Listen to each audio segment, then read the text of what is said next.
शिवलिंग पर गन्ने के रस से अभिषेक करने पर लक्ष्मी की प्राप्ति होती है।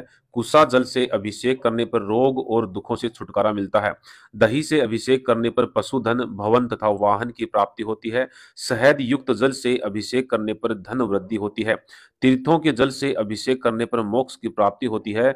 शिवलिंग पर इत्र मिले जल से अभिषेक करने से रोग नष्ट होते हैं।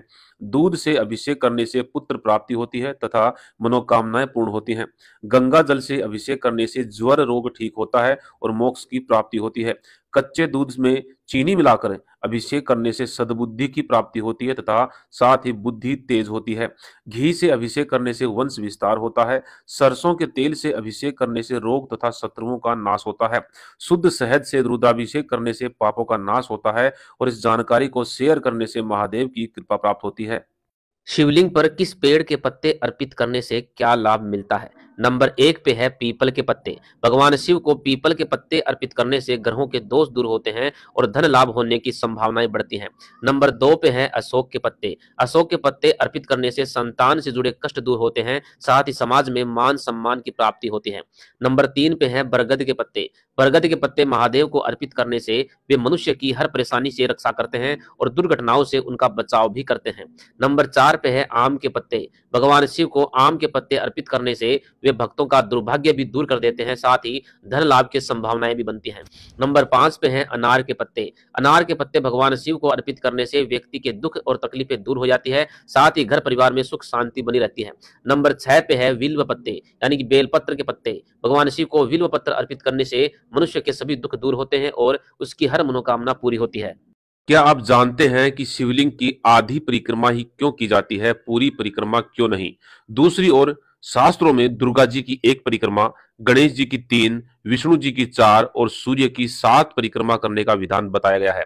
बात करें शिवलिंग की तो शास्त्रों में बताया गया है कि शिवलिंग की परिक्रमा लगाते समय निर्मली को लांघना नहीं चाहिए। निर्मली का मतलब है शिवलिंग पर चढ़ाए जाने वाले जल की निकासी के लिए जो प्रणाली होती है उसे ही निर्मली कहा जाता है। इसे मां गंगा के जितना पवित्र माना गया है, अतः शास्त्रों में इसको लांघने की मनाही है। इसलिए कहा जाता है कि शिवलिंग की परिक्रमा अर्धचंद्राकार ही लगानी चाहिए। धन्यवाद। अगर आप शिवलिंग पर फूल या बेलपत्र अर्पित करते हैं तो हमेशा ही 7 की संख्या में करें। जैसे 1 फूल या बेलपत्र गणेश जी का, दूसरा कार्तिकेय जी का, तीसरा अशोक सुंदरी का, फिर माता पार्वती और शिव जी का, और उसके बाद नंदी महाराज और मंदिर के चौखट का। अगर शिव पूजा में यह तरीका अपनाएंगे तभी आपको शिव पूजा का और शिवलिंग पर जल अर्पित करने का पूर्ण फल प्राप्त होता है। शिवलिंग पर कच्चे और साबुत चावल अर्पित करने से धन संपत्ति की प्राप्ति होती है। तिल चढ़ाने से समस्त पापों का नाश होता है। जौ अर्पित करने से लंबे समय से चल रही परेशानी दूर होती है। गेहूं अर्पित करने से सुयोग्य पुत्र की प्राप्ति होती है। शिवलिंग पर गंगा जल अर्पित करने से तेज बुखार भी ठीक हो जाता है। शिवलिंग पर आंकड़े के फूल चढ़ाने से सांसारिक बाधाओं से मुक्ति मिलती है और मोक्ष की प्राप्ति होती है।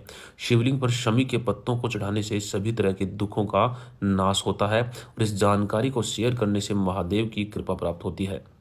दोस्तों, नर्मदा को भारत की सबसे पवित्र नदी माना गया है। मान्यता है जो फल गंगा नदी के स्नान से मिलता है वही फल नर्मदा नदी के दर्शन मात्र से मिल जाता है। नर्मदा पुराण के अनुसार नर्मदा से निकला हुआ हर कंकर भगवान शिव का प्रतीक माना जाता है। इस नदी से निकलने वाले शिवलिंग को नर्मदेश्वर शिवलिंग कहा जाता है, जिसका उल्लेख विभिन्न धार्मिक ग्रंथों में भी किया गया है। नर्मदा से निकलने वाले पत्थर शिवलिंग के आकार के होते हैं।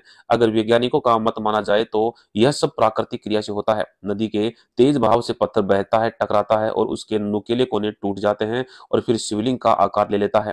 धार्मिक मान्यताओं के अनुसार नर्मदा भगवान शिव की पुत्री है, इसीलिए नर्मदा में शिवलिंग निर्मित होते हैं। देश की अन्य नदियों में मिलने वाले पत्थर पिंड के रूप में नहीं मिलते। इससे यह प्रमाणित होता है कि नर्मदा नदी पर ही शिव की कृपा है। तो बोलिए जय मां नर्मदे, हर।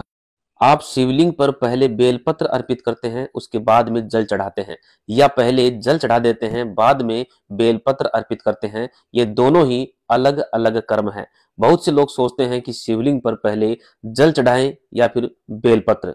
सुनिए, शिवलिंग पर पहले जल चढ़ाकर बाद में बेलपत्र अर्पित करने से धन वृद्धि कारक होता है, और पहले बेलपत्र उसके बाद में जल रोग मुक्ति के लिए चढ़ाया जाता है। लेकिन जल में थोड़ा गंगा जल भी अवश्य मिलाएं।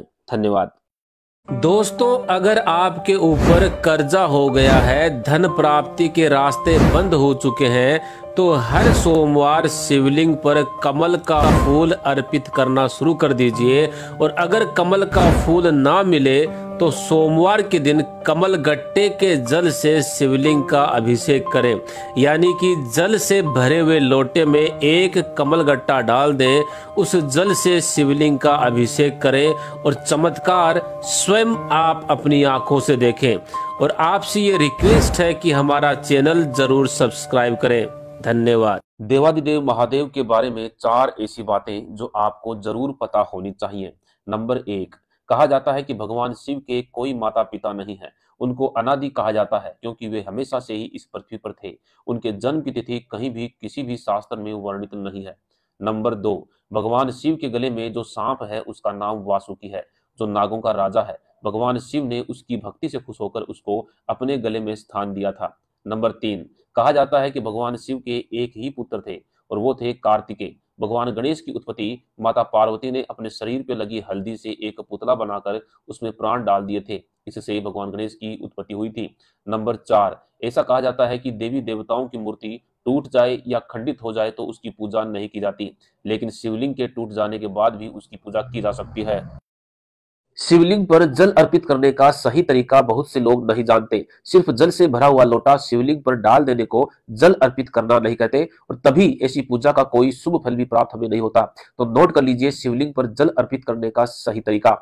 ये गोल जलाधारी है, ये माता पार्वती जी के हस्तकमल है।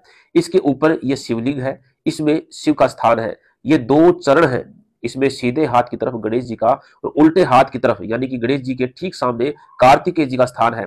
और यहाँ बीच में जहां से पानी नीचे की ओर गिरता है ये अशोक सुंदरी का स्थान है। तो सबसे पहले लोटे का कुछ जल प्रथम पूज्य गणेश जी के स्थान पर चढ़ाए, फिर कार्तिकेय जी के स्थान पर, उसके बाद अशोक सुंदरी के स्थान पर जल अर्पित करें। फिर कटी भाग जहां माता पार्वती के हस्तकमल है वहां शिवलिंग के आसपास थोड़ा जल चढ़ाएं। फिर शंकर जी के शिवलिंग पर जल अर्पित कीजिए और फिर आते आते नंदी पर भी जल चढ़ाएं और फिर बाहर मंदिर की चौखट पर 2 बूंद जल अवश्य चढ़ाएं। यह है शिवलिंग पर जल चढ़ाने का सही तरीका।